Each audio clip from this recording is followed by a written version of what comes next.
Fala galera, tudo bem?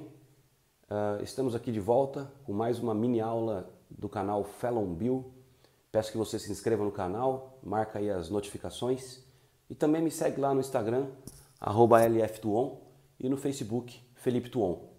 Queria dizer também que no Facebook eu tenho uma página para divulgação científica, ela se chama All You Nerds Love. Vai estar escrito aí nas descrições desse vídeo, tudo bem? Bem, queria dizer que hoje eu estou iniciando a primeira aula atendendo a uma sugestão dos senhores. Vocês perceberam que ao longo da semana eu coloquei no Instagram, no Stories, algumas sugestões de aulas para vocês votarem, né, e verem qual aula vocês gostariam que eu desse hoje. Dentre as opções estavam sistema nervoso, evolução humana, genética da sexualidade e astrobiologia. E as campeãs foram sistema nervoso e a astrobiologia.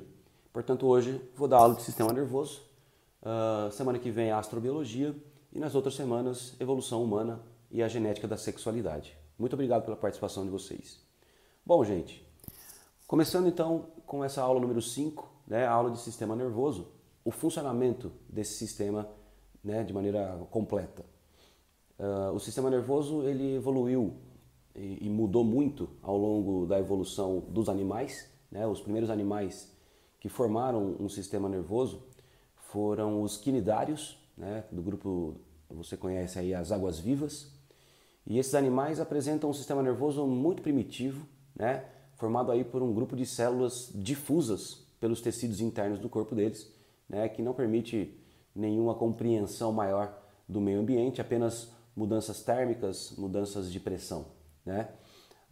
A partir dos vermes, plateumintos, nemátodas e anelídeos, você pode conhecer a solitária, a lombriga e a minhoca, respectivamente, começaram a aparecer células cefalizadas. O que significa isso? As células do sistema nervoso começaram a se organizar na cabeça do animal, né? Por isso cefalização do sistema nervoso, onde elas formaram duas estruturas, dois órgãos chamados gânglios nervosos, que permitiram aos animais desses grupos uma maior compreensão do meio ambiente externo, né? Já podendo enxergar, né, e ter algumas imagens formadas, e também percepção, né, de estímulos tácteis, de estímulos térmicos, pressão e assim por diante.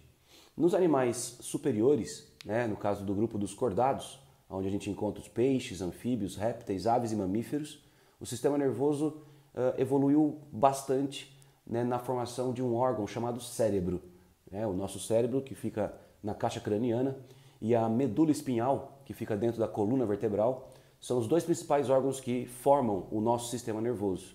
O nosso cérebro apresenta uma região central, né, a amígdala do cérebro, fica bem no núcleo do cérebro, é a região que coordena os sentimentos mais primitivos, né, de todos os animais, desde répteis, se a gente pensar, anfíbios, animais mais simples que a gente, eles também sentem medo, por exemplo, né? O medo é um sentimento relacionado com uma resposta de defesa do corpo. Podemos pensar em nojo, né, relacionado a algum alimento, também é encontrado em animais mais primitivos, né, como répteis, por exemplo.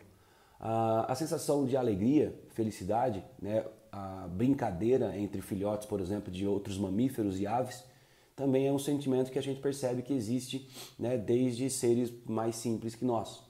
Você pode pensar também na tristeza, né, que também é um sentimento que vai aparecendo através de ancestrais mais comuns às aves e aos mamíferos, né? Enfim, esse núcleo do cérebro provavelmente foi a primeira fase de formação do nosso cérebro, a formação de um núcleo, né, por onde os sentimentos mais primitivos começaram a se desenvolver, devido de novo, né, a uma forma de cada vez mais proteger o corpo contra predadores e ataques, né, lesivos que os animais poderiam sofrer. Então, por meio de alguns estímulos, o ambiente passa a nos avisar como nós devemos responder aos estímulos do nosso ambiente, da nossa natureza. Bom, essa é a função do sistema nervoso, galera. O sistema nervoso é responsável principalmente, claro, pela recepção, interpretação e coordenação de respostas a estímulos do meio externo. É claro que usando o sistema nervoso também a gente pode mexer, né, braços e pernas. A gente tem os movimentos peristálticos, né, do sistema digestivo, por exemplo, controlados também por áreas do sistema nervoso, chamado sistema nervoso autônomo, que a gente não consegue controlar, que também influencia nos batimentos cardíacos, né, não gera os batimentos cardíacos, mas influencia na velocidade dos batimentos. E nosso sistema nervoso tornou-se então o sistema mais complexo que existe. E vou então passar agora a falar mais especificamente sobre nós, humanos. Os neurônios, galera, são as células que formam todo o nosso sistema nervoso, né? Desde a formação do nosso cérebro, com bilhões e bilhões de neurônios reunidos no nosso cérebro, até a extensão da medula espinhal na nossa coluna, né, que também é formada por milhões e milhões de neurônios que vão se irradiando pelo nosso corpo e permitindo que a gente possa coordenar os movimentos dos braços, das pernas e os movimentos autônomos, né, dos nossos órgãos internos. Mas eu vou me focar agora um pouco mais ao cérebro, tudo bem? Porque é o órgão principal, né, do nosso corpo aí no que diz respeito ao sistema nervoso. Muito bem, os neurônios, de maneira geral, e inclusive no cérebro, eles funcionam à base de dois cátions que se organizam dentro e fora da célula, que são o potássio e o sódio, respectivamente. O potássio fica em alta concentração dentro do neurônio e o sódio fica em alta concentração fora do neurônio. Esse comportamento, né, de manutenção de muito potássio dentro e muito sódio fora é o que mantém os nossos neurônios em repouso. Quando eles não estão sendo usados, né, quando eles não estão transmitindo impulsos elétricos, esses dois íons ficam assim, potássio dentro e sódio fora. Mas a gente sabe que na maioria das vezes, né, na maior parte do tempo, nós estamos usando nossos neurônios, nós estamos usando o sistema nervoso. E a transmissão de corrente elétrica através dos neurônios, como vocês podem ver ali, acontece através da membrana da célula. É a membrana do neurônio que transmite corrente elétrica. E essa transmissão só pode acontecer quando ocorre uma inversão desses dois íons que eu falei. Ou seja, tudo que é potássio que estava dentro da célula é jogado, né, numa enxurrada para fora. E tudo que era sódio fora da célula é jogado também numa enxurrada para dentro do neurônio. Essa inversão causa uma diferença de potencial na membrana do neurônio e isso permite que a corrente de elétrons, a corrente elétrica é uma corrente de elétrons, consiga passar por praticamente toda a membrana do neurônio. Como vocês podem ver, desde da ponta ali de onde está partindo a corrente elétrica, passando por todo o corpo celular do neurônio, né, a corrente elétrica vai viajando através dessa inversão chamada despolarização causada aí por sódio e potássio. Nessa região aqui, o chamado axônio do neurônio, existe essa capa que vocês estão vendo no desenho, são capas de gordura chamada bainha de mielina, essa parte em laranja aqui, ó. Chama-se bainha de mielina, são pequenas capas de gordura e exatamente por serem lipídicas, né, gordurosas, elas são isolantes elétricas e, portanto, a corrente de elétrons, a corrente elétrica, consegue passar mais rápido ainda por essa região, porque não passa pela bainha de mielina. Exatamente pela bainha não ser contínua, como vocês podem ver, né?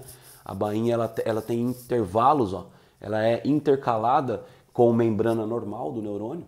Então a corrente elétrica realiza um movimento chamado de movimento saltatório dos elétrons. É exatamente isso, os elétrons eles pulam, eles saltam as bainhas de mielina por elas serem isolantes elétricos e ao saltarem as bainhas, os elétrons, portanto, passam mais rápido por essa região chamada de axônio e essa é a função da bainha de mielina, né? Tornar mais rápida a transmissão da corrente elétrica nessa região. Ao chegar no final do axônio, esse neurônio está em comunicação com outro neurônio. Eu preferi fazer um zoom aqui, como vocês podem ver, uma aproximação, para vocês verem mais ou menos o que acontece, né, na região de comunicação entre dois neurônios, chamada de sinapse.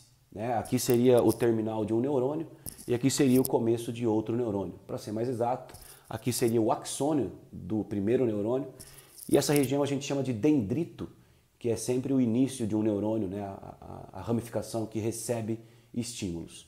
Então, como vocês podem ver, né? Os dois neurônios eles não se comunicam como uma tomada na parede, né? Ou seja, não há contato físico entre eles. Os neurônios eles se mantêm em uma certa distância, né, abrindo uma fenda entre eles, chamada fenda sináptica, ou simplesmente sinapse neural, a sinapse entre neurônios, beleza? E aqui, galera, acontece um dos fenômenos mais lindos de toda a biologia, de todo o sistema nervoso, de todo o nosso corpo, né? A corrente elétrica, como eu disse anteriormente, ela vem correndo aqui na membrana do neurônio, né? Como a gente falou das inversões de cátions, sódio e potássio.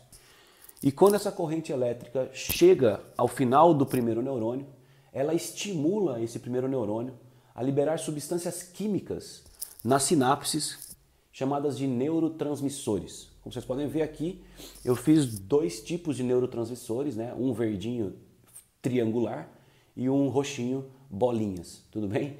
Mas é claro que existem diversos neurotransmissores no nosso corpo, e o curioso é que esses neurotransmissores eles são recebidos no segundo neurônio através de neuroreceptores, que atendem mais ou menos aquele modelo chave-fechadura, né? Em que cada neurotransmissor vai ser recebido exatamente por um neuroreceptor específico.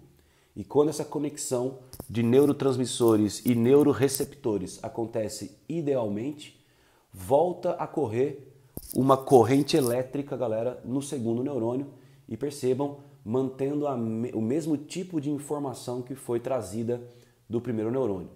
Vou dar alguns exemplos para vocês. Nós falamos, por exemplo, que a serotonina é o neurotransmissor da felicidade, né? O que significa isso? Quando você faz ou vê alguma coisa que te deixa feliz, né?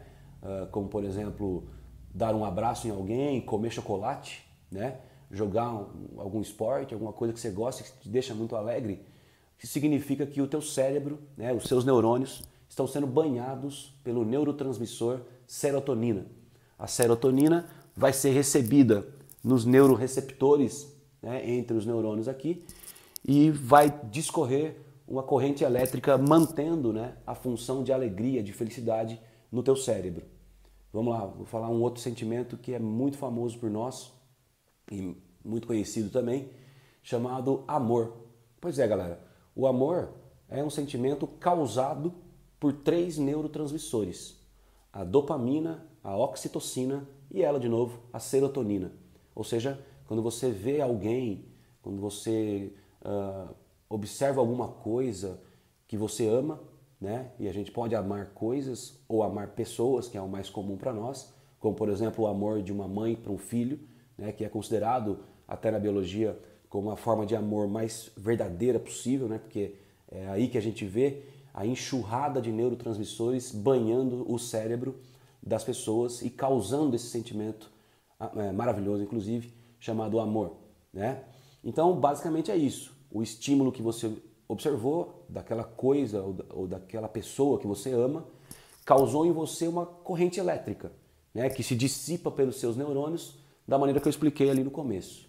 Mas quando os neurônios vão transmitir essa informação de um neurônio para outro no teu cérebro, né, gerando esse sentimento do amor, significa que nas sinapses são derramados e o seu cérebro é banhado mesmo por esses 3 neurotransmissores: oxitocina, dopamina e serotonina. Cada um vai ter um neuroreceptor específico e ao serem recebidos por esses receptores, o mesmo tipo de corrente elétrica continua se dissipando pelo seu sistema nervoso e você então tem a geração típica, né, daquele sentimento, o amor. E assim a gente consegue, né, brincando com esses neurotransmissores, a gente consegue entender por que alguns sentimentos acabam aparecendo no nosso corpo, né? Se a serotonina em alta causa felicidade, a serotonina em baixa causa tristeza. A dopamina em alta, ela pode gerar um certo grau de euforia, né? Por exemplo, dopamina com serotonina em alta, a gente está muito alegre. Mas se a gente tiver um rebaixamento das duas, mas a serotonina cai praticamente tudo e a dopamina cai um pouco, a gente tem uma certa euforia com tristeza. Isso significa um certo grau de ansiedade, né? Um certo grau de até depressão. Isso prova que depressão, ansiedade são realmente doenças, né? E doenças sérias, em que pessoas realmente têm dificuldade de formação desses neurotransmissores que deixam a pessoa feliz. Então a gente não pode dizer que uma pessoa depressiva, uma pessoa ansiosa, tá com alguma frescura. Claro que não. Essas doenças são doenças graves que inclusive podem gerar sentimentos cada vez mais mórbidos, né? E induzem pessoas até ao suicídio, que é uma tristeza absurda, né? Enfim, depressão, ansiedade, tristeza, felicidade, alegria e amor são todos sentimentos causados e gerados por neurotransmissores no nosso cérebro, que vão ser substâncias químicas que passam de neurônio para neurônio através da sinapse e acabam permitindo a continuidade da transmissão de corrente elétrica através das membranas das células, dessas células maravilhosas chamadas neurônios. Vou ficando por aqui, galera. Se inscreve no canal, não esquece de marcar as notificações e qualquer dúvida deixem aí, né, suas perguntas nos comentários. Até a próxima aula, grande abraço.